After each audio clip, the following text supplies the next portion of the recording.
Hey everybody, what is up? Welcome back to Final Trade. 50 days post-release on Brothers War. Man, it's been so long. We've already had Jumpstart 2022 come out, and we're a mere 4 days from Dominaria Remastered. So, in the first 50 days post-release, plus the whole pre-release period, the total box count is up to 3,439 boxes sold on TCG Player at a total price of $396,000, coming to an average of $115 per box. And actually, you can see it right there. The bottom of this vertical axis is 112 and the top here is 119. So a very, very small range that they've managed to stay between that entire time. But of course, the thing you come here to see is how does it compare to other sets? And so let's first throw Unfinity on here, and I'm going somewhere with this, so stay with me. So, yeah, Unfinity, it's an unset. They're never as popular. They won't sell as well. And these are the Unfinity draft boxes compared to the Brothers War set boxes. But I have them on here to show that, yeah, Unfinity, the red line, it sold fewer boxes, and it was at a cheaper price. And so people spent less money to get it. But, people are kind of upset with WotC. They've been increasingly upset over the last, say, 8-10 months, and especially coming to a head maybe the last 4 months. Let's go back and throw Dominaria United on there. Now the yellow line. So you can see Dominaria United on cumulative box sales basically traced right on top of Brothers War at the same respective points in their life cycles. And that really means that at the slightly lower price of Dominaria United, essentially people took advantage of the lower price to spend a little less money, but get the same amount of boxes. And the point I'm trying to make here is, everybody's really mad at WotC, but they're still consuming these boxes. When it comes to standard sets, there was no change in this 2-month period between Dominaria United hitting its 50-day post-release and Brothers War hitting its 50-day post-release. And keep in mind, Brothers War 50-day post-release was a day or so ago, January 8th, maybe January 7th. And so 2 months before that, November 8th, November 7th, something like that, would have been Dominaria United's 50-day post-release point. And so from that early November time until now, the entire attitude towards WotC has gone downhill even faster than before, and yet we see no change in buying behavior when it comes to just a standard set.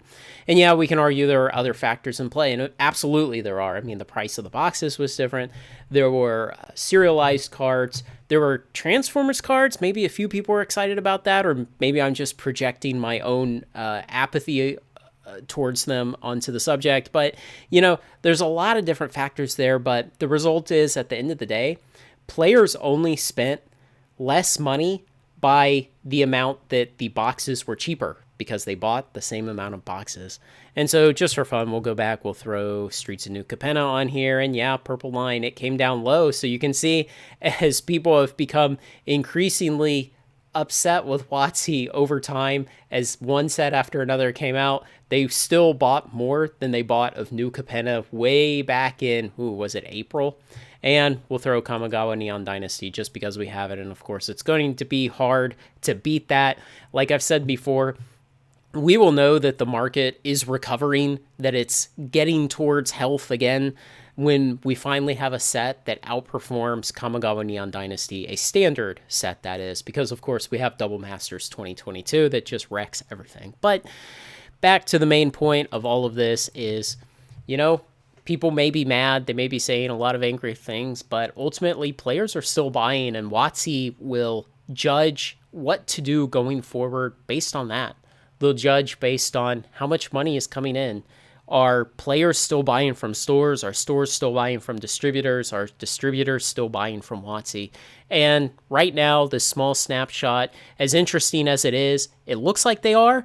And obviously, maybe the effect that we're not seeing here, since these data are just scraped off of TCG Player, the effect may be much different at the LGS level. It may be that at the local stores, the player disgust is much greater and the sales are faltering there. But as far as we can see from the data taken from TCG Player, it's not happening yet. So let me know what you think, guys. I'm not really sure. I don't think there's any highly dramatic conclusion to draw from this. And I think all of this funk is going to take time to work out anyway. So remember, WotC designs the sets way in advance. They set print runs far in advance, and then they get the product and they release it. And so their ability to change course is slow, ponderous. It takes time. And then on top of that, it's just they're going to get the feedback of dollars being spent. And ultimately, we can see the people in charge of WotC right now. That's fundamentally what they care about. It's not about long-term health of the game. It's not about growing the player base long-term and making more money by servicing more players. It's by trying to wring the money out of an ever-shrinking population of current players. But hey, if they're selling the same number of boxes, maybe that population of players isn't shrinking so much yet. Hard to say. Let me know what you think, guys. Like, comment, share, and subscribe. Join me on Final Trade. Thanks a lot.